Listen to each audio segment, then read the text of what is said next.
اتل ما أوحي إليك من الكتاب وأقم الصلاة إن الصلاة تنهى عن الفحشاء والمنكر ولذكر الله أكبر والله يعلم ما تصنعون.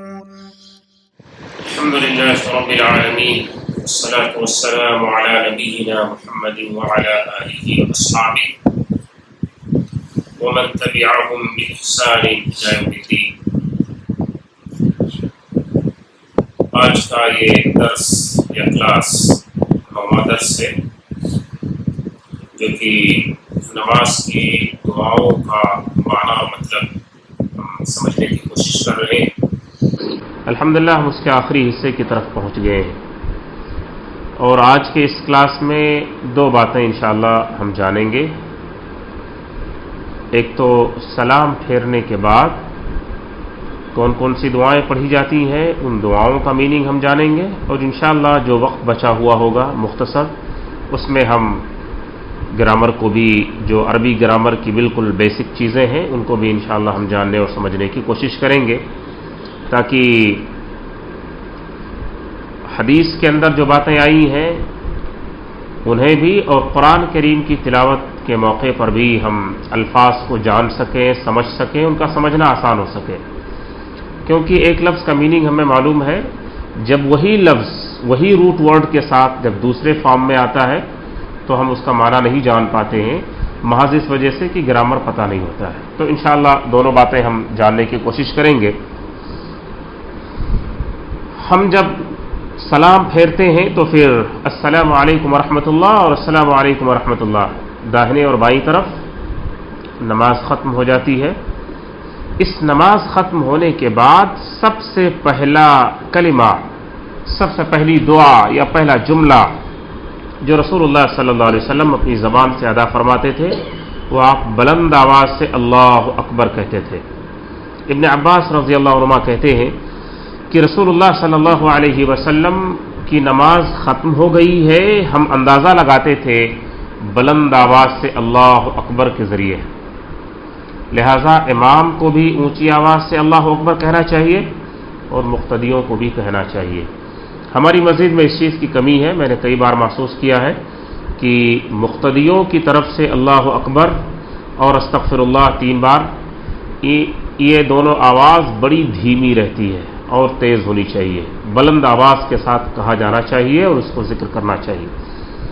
اللہ اکبر جب ہم کہتے ہیں، آپ غور کریں کہ نماز کی شروعات بھی اللہ اکبر سے ہوئی، نماز سلام پھیرنے کے بعد بھی اللہ اکبر ہی کہا گیا سب سے پہلے، اور نماز کے دوران بھی ایک کیفیت سے دوسری کیفیت یا ایک پوزیشن سے دوسری پوزیشن کی طرف جب ہم بدلتے ہیں اور جاتے ہیں، قیام سے رکوع کی طرف، رکوع سے پھر سجدہ کی طرف، سجدہ سے اٹھنے کے لیے بھی، پھر واپس سجدے میں جانے کے لیے بھی، ہر ایک کیفیت یا ہر ایک رکن یا پوزیشن کے چینج ہوتے ہوئے ہم اللہ اکبر ہی کہتے ہیں.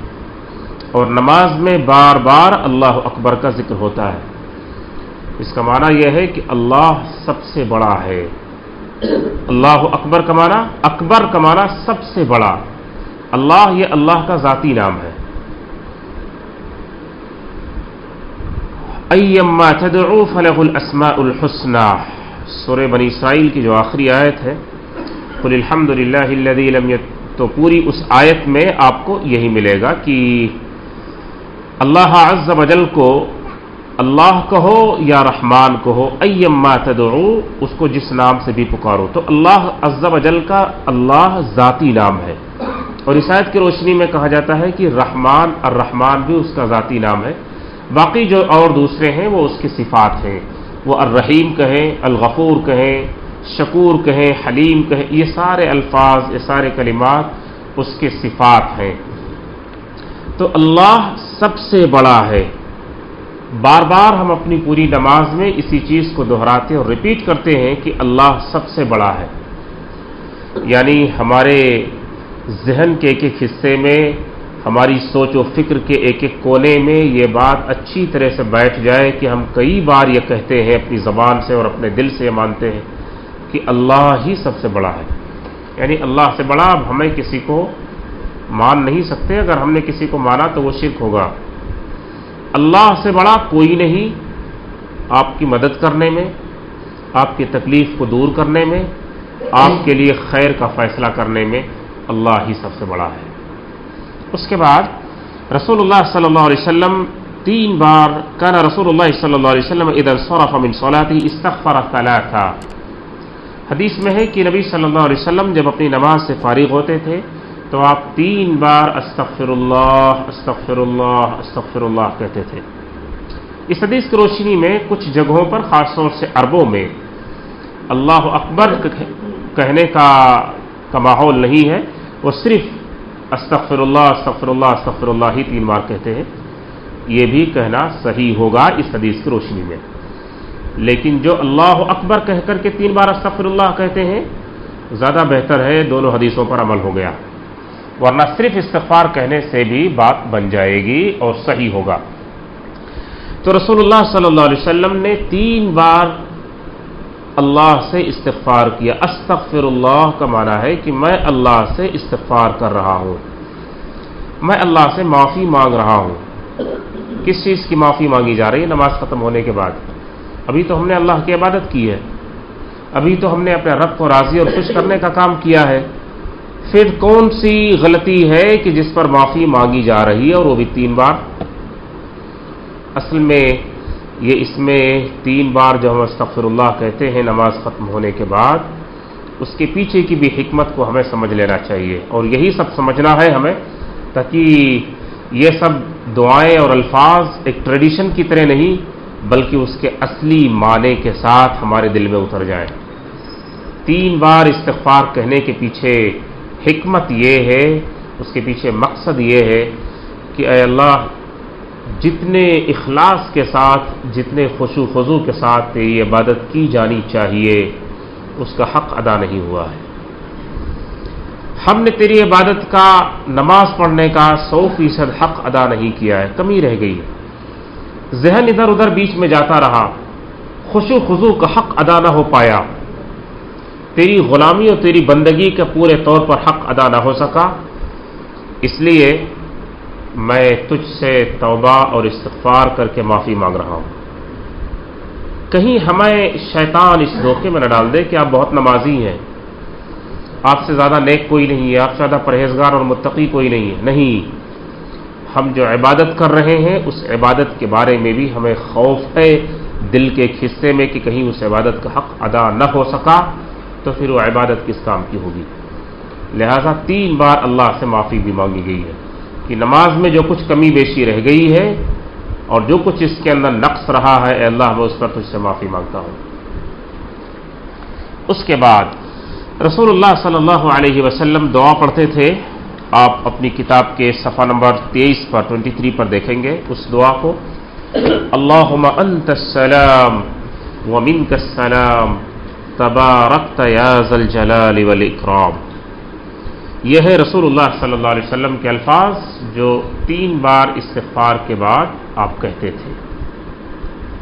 اللہم کا مطلب اے اللہ، انت کا مطلب تو یا آپ، السلام سلامتی والا ہے۔ اللہ عز و جل کے صفات میں سے ایک صفت یہ بھی ہے، السلام بھی ہے۔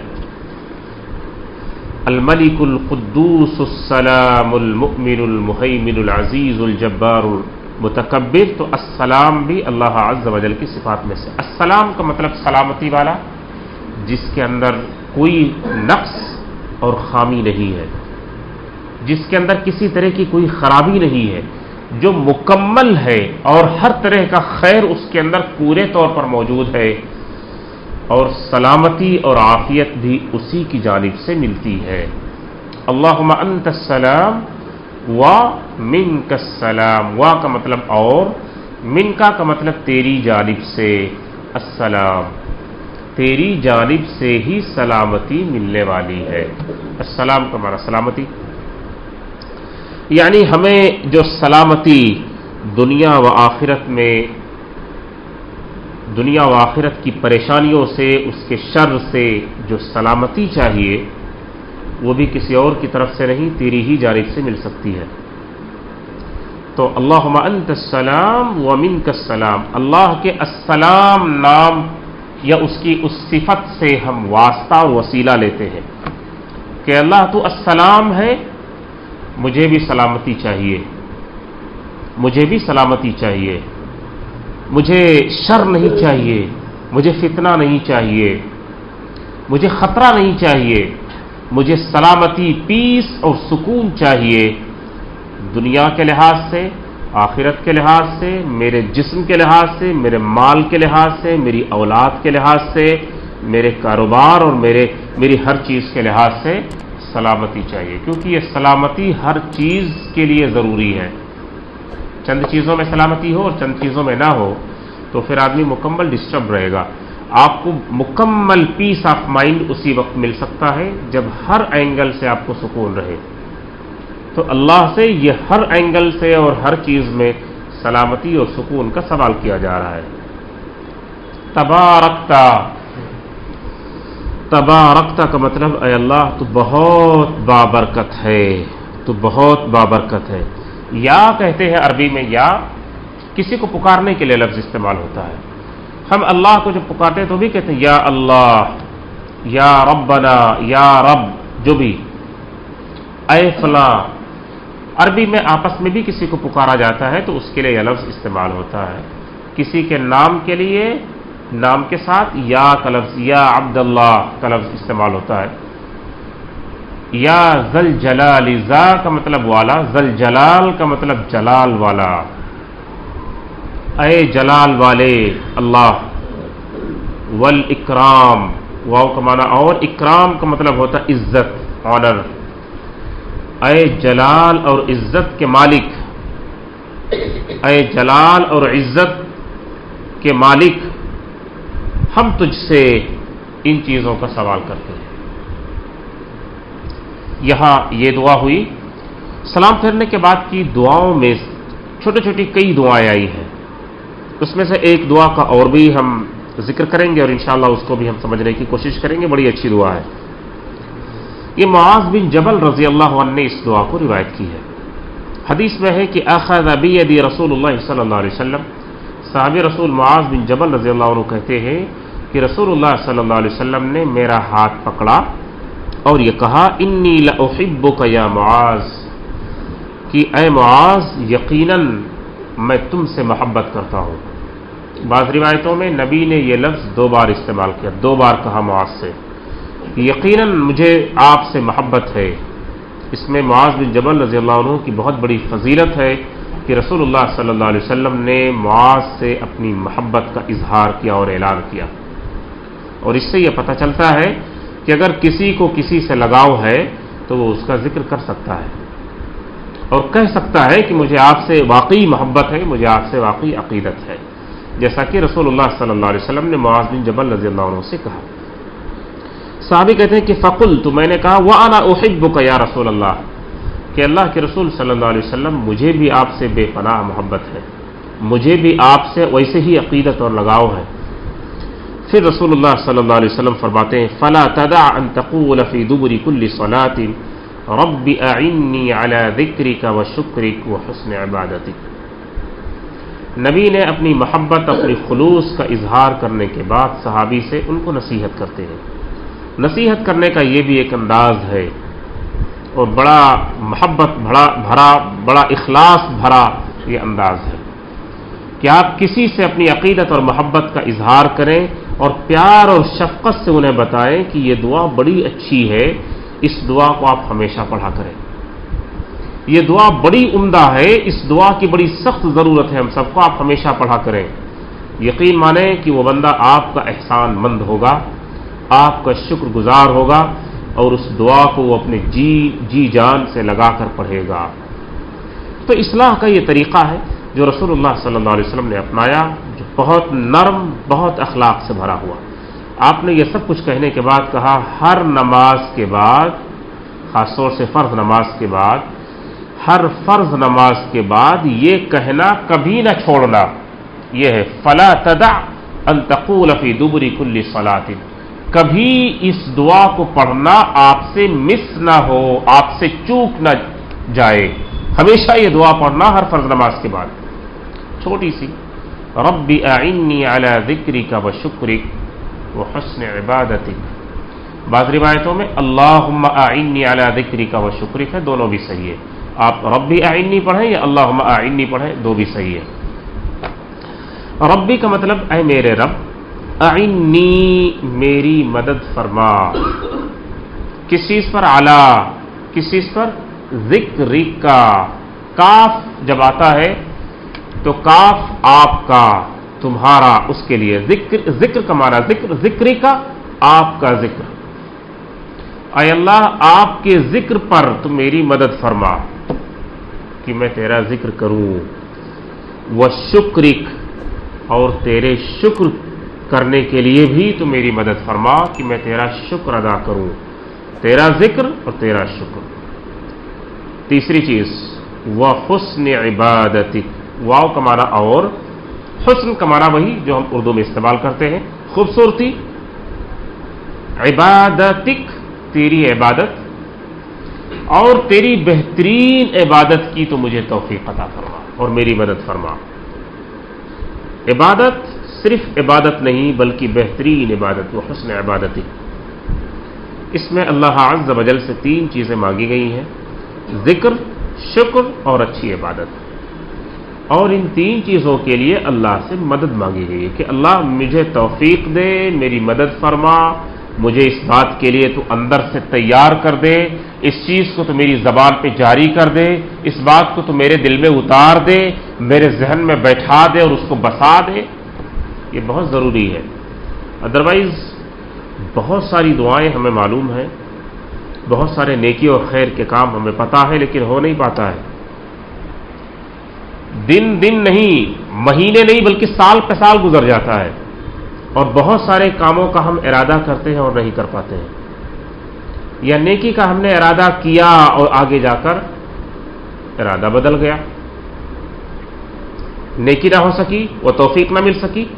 لہذا اللہ سے اس پر بھی مدد مانگنی چاہیے کہ نیکیوں کی توفیق، اس کی ہمت، اس کی جرات، اس کی، اور ایسے ہی اس کو دل میں بیٹھا دے اور اللہ ذہن پر اس کو سوار کر دے کہ ہمارے لیے اس نیکی کا کرنا آسان ہو جائے۔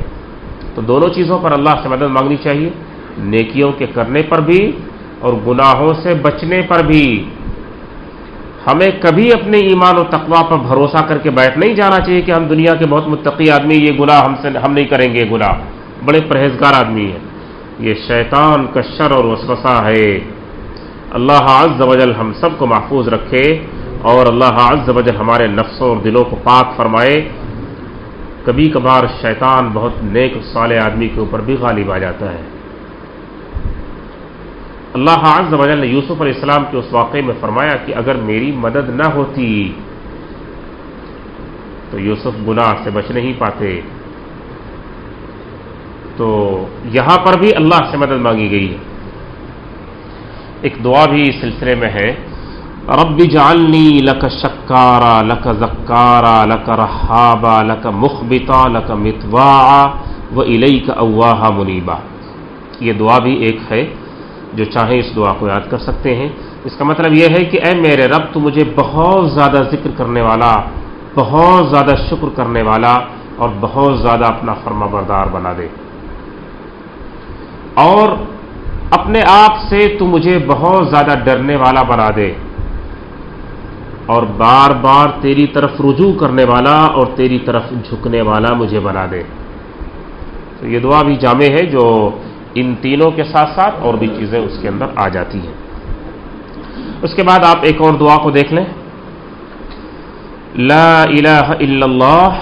لا کا مطلب نہیں، الہ کا مطلب معبود، نہیں ہے کوئی معبود الا سوائے اللہ، اللہ کے سوائے اللہ کے کوئی سچا اور برحق معبود نہیں ہے۔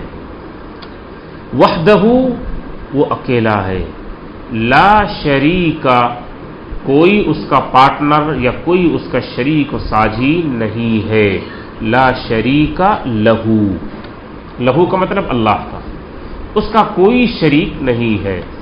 لہو الملک لکھا ہے، یہ جو اسٹرکچر ہے یہاں عربی کا، لہ الملک ولہ الحمد، دونوں لہ الملک ولہ الحمد، یہ اسٹرکچر سیم وہی ہے یا تقریباً وہی ہے جو ہم سورہ فاتحہ میں کہتے ہیں ایاک نعبد و ایاک نستعین۔ نعبد کہنے سے اور نستعین کہنے سے بھی وہ بات ہو رہی ہے کہ ہم تیری عبادت کرتے ہیں اور تجھ سے مدد مانگتے ہیں، لیکن نعبد و نستعین نہیں، ایاک نعبد و ایاک نستعین کہا گیا۔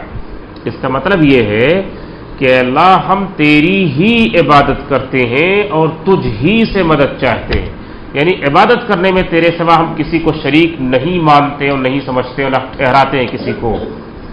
مدد مانگنے کے معاملے میں بھی ہم سوائے تیرے کسی کے پاس جھکتے نہیں، کسی کے آگے ہم جاتے نہیں، ہم تجھ ہی سے مدد چاہتے ہیں۔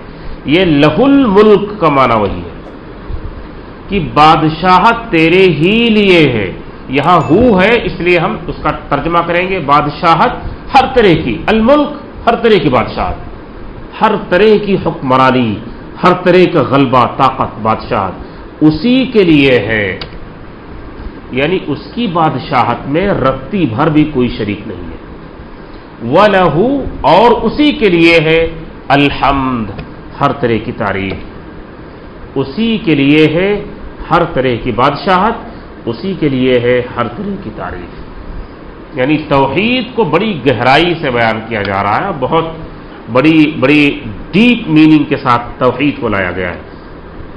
وَهُوَ اور وہ عَلَى كُلِّ ہر چیز پر، عَلَى كُلِّ شَيْءٍ کل کا مطلب ہر، عَلَى کا مطلب پر ہم جانتے ہیں، شَيْء کا مطلب چیز، وَهُوَ عَلَى كُلِّ شَيْءٍ اور وہ ہر چیز پر قدیر، قادر ہے، اس کا پاور، اس کی اتھارٹی، اس کی طاقت، اس کا غلبہ ہر چیز پر ہے، کوئی چیز اس کی اتھارٹی سے باہر نہیں ہے، نہ کوئی انسان، نہ کوئی قوم، نہ کوئی کنٹری اور ملک، نہ کوئی اسٹیٹ، نہ کوئی انڈیویجول، نہ کوئی دنیا کی چیز، نہ زمین میں اور نہ آسمان میں کوئی ایسی چیز نہیں ہے جو اللہ عز و جل کی اتھارٹی سے باہر ہو یا اس کی طاقت سے باہر یا اس کی پہنچ سے باہر ہو، ایسی کوئی چیز نہیں۔ وَهُوَ عَلَى كُلِّ شَيْءٍ قدیر، وہ ہر چیز پر قادر ہے۔ اس کے بعد ہے اللہم، یہ آخری ہے، اللہم اے اللہ، لا مانع، لا کا مطلب نہیں، مانع کا مطلب روکنے والا، منع کا مطلب منع کرنے والا، روکنے والا، تو لا مانع کوئی روکنے والا نہیں ہے، اے اللہ کوئی روکنے والا نہیں ہے، کیا چیز؟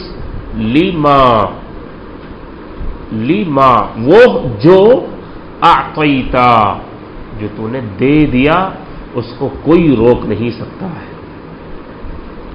یعنی آپ اس کو ایسے بھی سمجھ سکتے ہیں کہ اگر تو نے کسی چیز کے دینے کا فیصلہ کر لیا تو دنیا اور آخرت میں کوئی اسے روک نہیں سکتا ہے، پھر اس کو وہ چیز مل کر رہے گی۔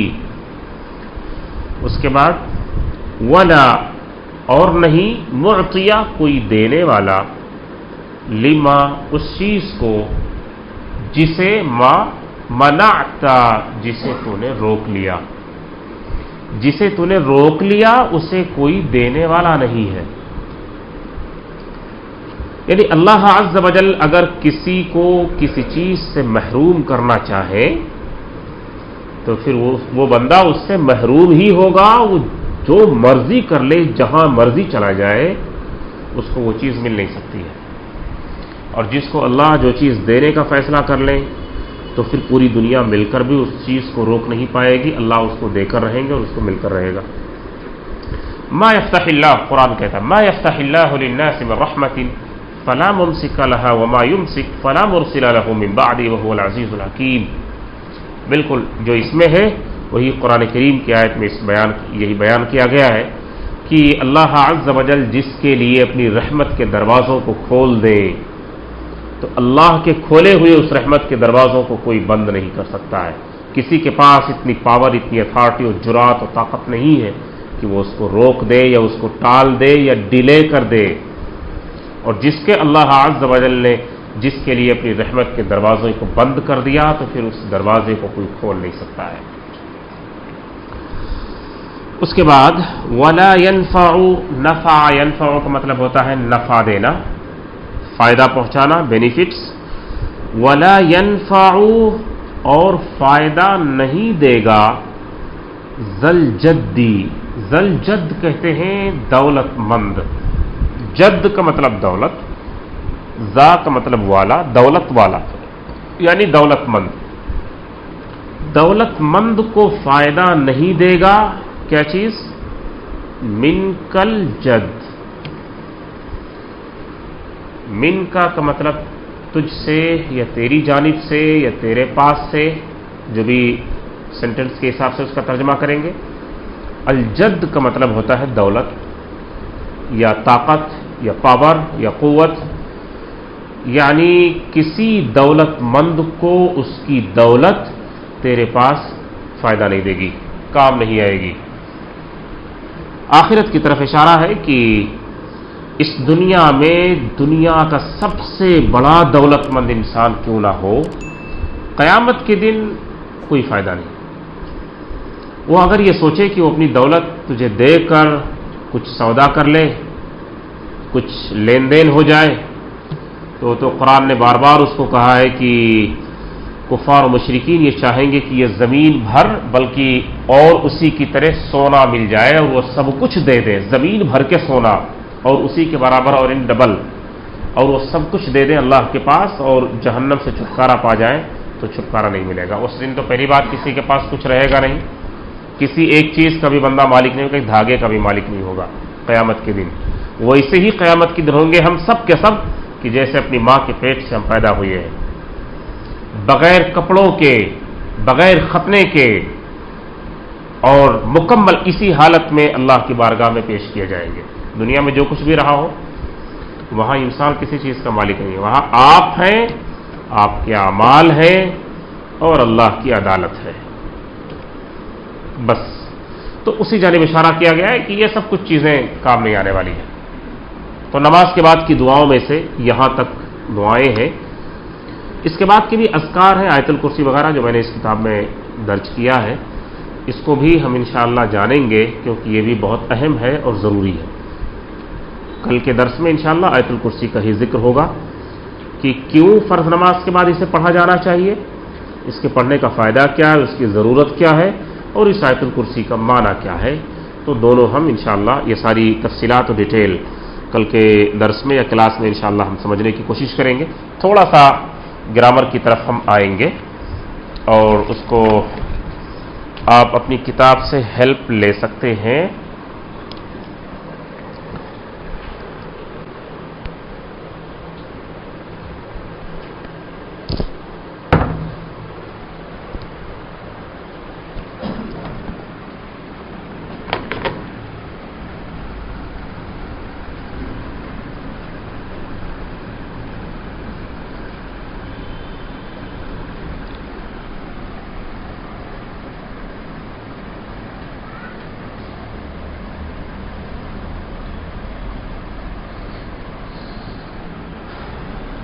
لاسٹ کلاس میں یہ بتایا گیا تھا کہ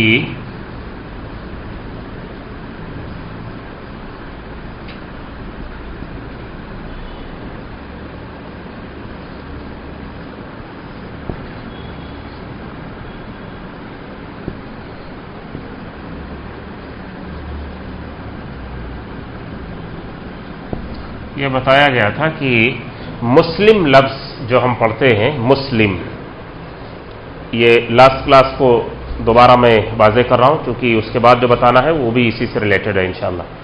مسلم لفظ ہم ایک دوسرے کو کہتے بھی ہیں، ایک ریلیجن کے طور پر مسلم جو اس کو فالو کرتے ہیں اسلام کو۔ قرآن بھی بار بار مسلم، مسلمون، مسلمات، مسلمین، یہ ڈفرینٹ فارم میں قرآن نے بھی اس کو بار بار استعمال کیا ہے۔ مسلم جو لفظ ہے وہ میں نے بتایا تھا کہ یہ سنگولر ہے اور میل کے لیے استعمال ہوتا ہے، یہ سنگولر ہے اور میل کے لیے استعمال ہوتا ہے۔ اسی مسلم میں واو اور نون اگر آپ جوڑ دیں گے تو یہ مسلمون ہو جائے گا واو اور نون کو ایڈ کر دینے سے. اب یہ بن گیا پلورل، اور یہ بھی میل ہی ہے، پلورل. اگر یہ کہنا ہو قرآن نے اس کو فیمیل کے فارم میں بھی استعمال کیا ہے بار بار، اس کو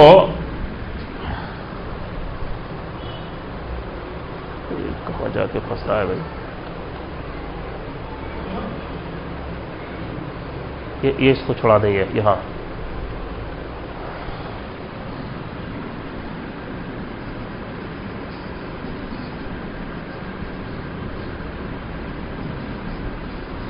یہ جو تا ہے مسلمتن، یہ جو تا ہے اس کو عربی میں اصل میں تائے مدورہ کہتے ہیں. یہ تا، یہ جنرلی اس تا کو آخر میں یوز کر کے اسے فیمیل فارم میں لایا جاتا ہے، اس تا کو یوز کر کے. تو مسلم تھا، اس کے ساتھ کیا کہہ دیا آپ نے؟ مسلمہ، مسلمتن.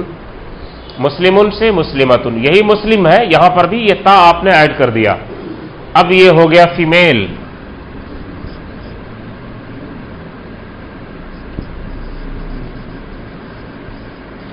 اور سنگولر، میل سنگولر مسلم، مسلمہ فیمیل سنگولر. اب اس کو اگر آپ کو پلورل بنانا ہے، جو قرآن ان المسلمین والمسلمات والمؤمنین والمؤمنات والقانتین والقانتات والصادقین والصادقات والصابرین والصابرات والخاشعین والخاشعات والمتصدقین والمتصدقات والصائمین والصائمات والحافظین فروجهم والحافظات والذاکرین اللہ کثیرا والذاکرات، اتنے الفاظ ایک ساتھ استعمال ہوئے ایک ہی آیت میں سورہ احزاب میں.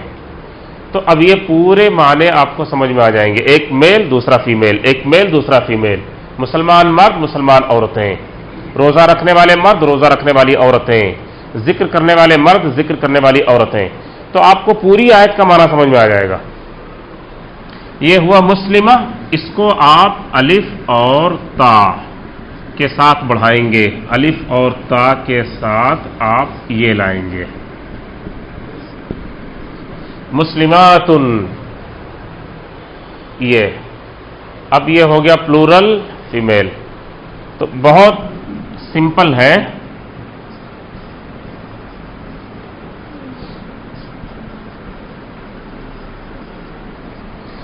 بہت سمپل ہے.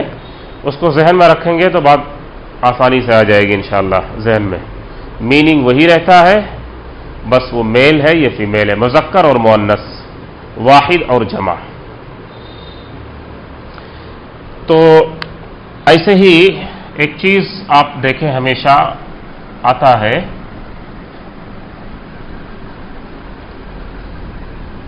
ٹائم دیکھ لیتے ہیں، رہنے دیں گے. سوال ہے کوئی تو سوال پوچھ لیں، اس کو نیکسٹ کلاس میں ہم انشاءاللہ بات کریں گے.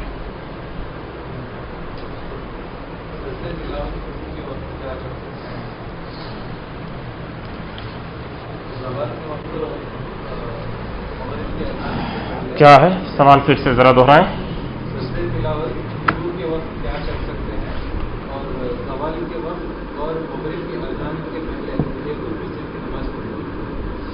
دو سوال ایک ساتھ ہے، ایک ایک پوچھیں بھائی. تو سجدے تلاوت کے بارے میں سوال ہے کہ زوال کے وقت اور دوسرے وقت میں کر سکتے ہیں، طلوع کے وقت کر سکتے ہیں کہ نہیں؟ سجدے تلاوت کبھی بھی کیا جا سکتا ہے. جب بھی قرآن کریم کی وہ آیت جو سجدے کی آیت ہے اس پر کوئی پہنچے تو امیڈیٹ سجدہ کر سکتے ہیں.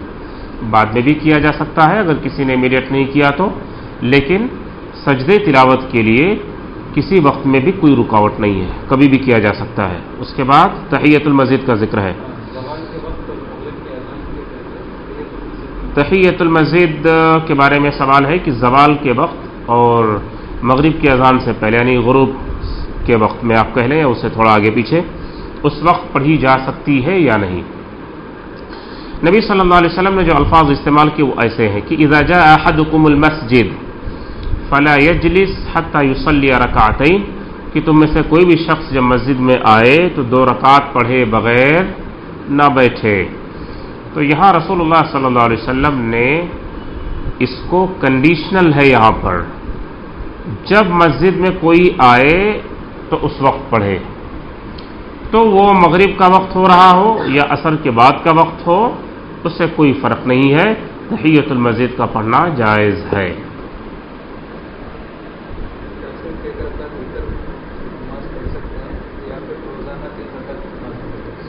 وطر کے بارے میں سوال ہے کہ ایک رکعت پڑھ سکتے ہیں یا پھر روزانہ 3 رکعت پڑھنا چاہیے۔ وطر اصل میں ایک رکعت ہی سے وطر ہوتی ہے۔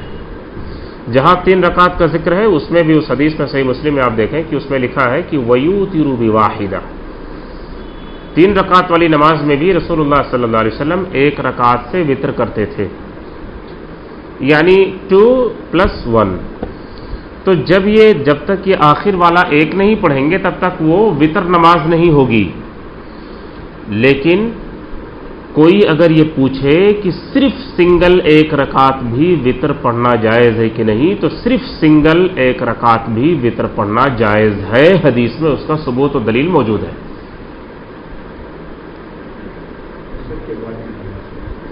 کیا کہہ رہے ہیں؟ عصر کے بعد کیا؟ ہاں، آپ تحیۃ المسجد سے ہی متعلق آپ کا سوال ہے۔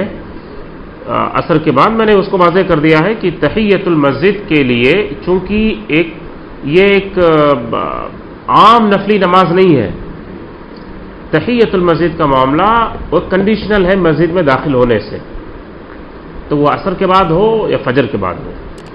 ممنوع اوقات جو 3 ہیں کہ جن میں نفل نمازوں کو پڑھنے سے روکا گیا ہے، تحیۃ المسجد اس کے اندر نہیں آتی ہے، پڑھ سکتے ہیں بس۔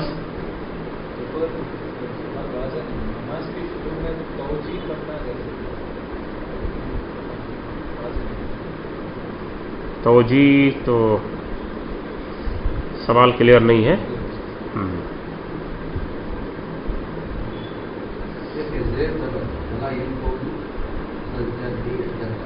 ذل جدی زبر آ گیا ہے تو زیر ہی صحیح ہے، ذل جدی، زا استعمال ہو گیا تو وہ جدی ہی آئے گا گرامر کے حساب سے۔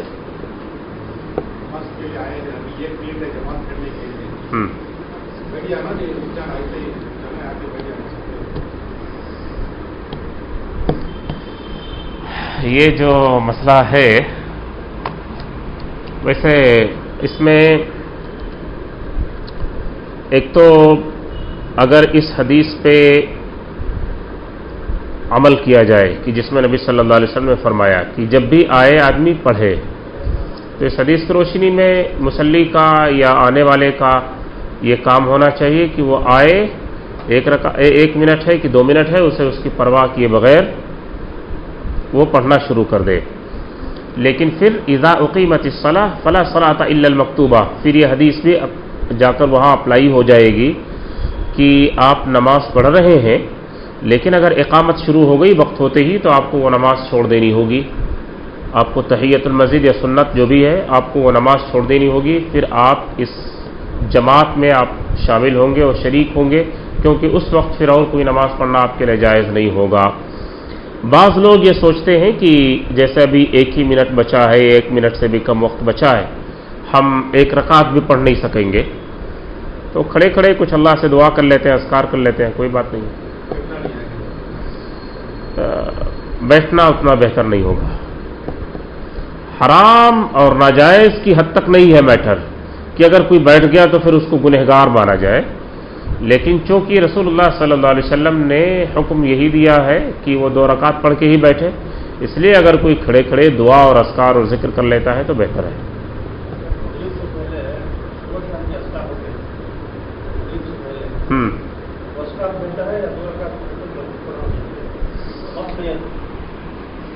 دیکھیں اذکار جو صبح شام کے اذکار ہیں، صبح شام کے اذکار کا حکم وہ الگ ہے، تحیۃ المسجد کا الگ ہے، دونوں کو ایک دوسرے سے آپ نہ جوڑیں۔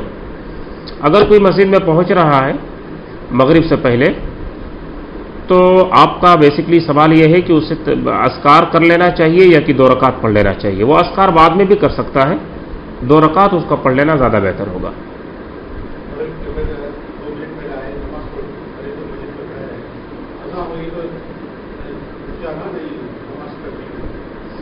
اذان اگر اسٹارٹ ہونے لگی، اذان ہونے لگی تو پھر تو آپ کو، اگر آپ نے نماز شروع نہیں کی ہے تو پھر آپ ٹھہر جائیں، آپ اذان کا جواب دیں، اس کے بعد آپ 2 رکعت پڑھیں۔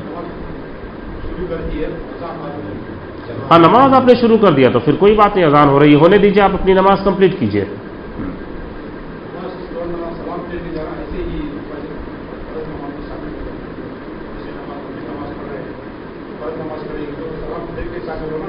ڈائریکٹ اگر آدمی نماز کے آخری حصے میں ہے، یعنی سجدے میں ہے، تشہد میں ہے، تو اسے چاہیے کہ وہ کمپلیٹ کر لے اور پھر شامل ہو جائے، اور اگر وہ آخری حصے میں نہیں ہے، وہ رکوع میں ہے، وہ قیام میں ہے، تو اسے وہیں چھوڑ دینا چاہیے، کیونکہ اب نماز اس کے لیے جائز ہی نہیں ہے پڑھنا۔ اقامت ہو گئی تو، اذان سے نہیں، اقامت سے۔ کیا کریں؟ اور آگے ہیں، پوچھ لے وہ بھی فٹافٹ۔ نماز کے شروع میں، ہاں نماز کے شروع میں نہیں، اللہ اکبر کہنے کے بعد ثنا کے طور پر اس کو پڑھنا جائز ہے۔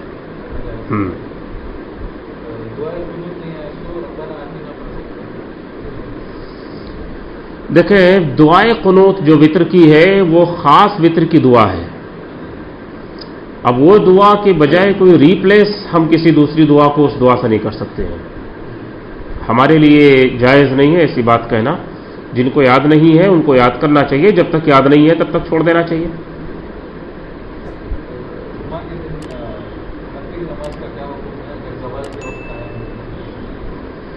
جمعہ کے دن مسجد میں شاید آنے کی بات ہو رہی ہوگی۔ دیکھیں جمعہ کے دن جو تحیۃ المسجد کا معاملہ ہے، اگر کوئی مسجد میں پہنچا ہے تو وہ تحیۃ المسجد جمعہ کے دن اس کا حکم واجب کا ہے، اس کا حکم واجب، عام دنوں میں واجب کا حکم نہیں ہے۔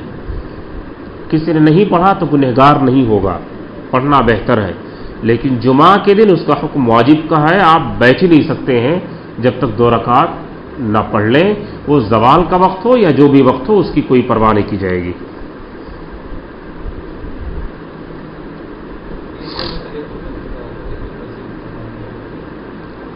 شاید واضح ہو گیا ہوگا اس میں۔ بس سبحانک اللہم بحمدک اشہد ان لا الہ الا انت استغفرک واتوب الیک۔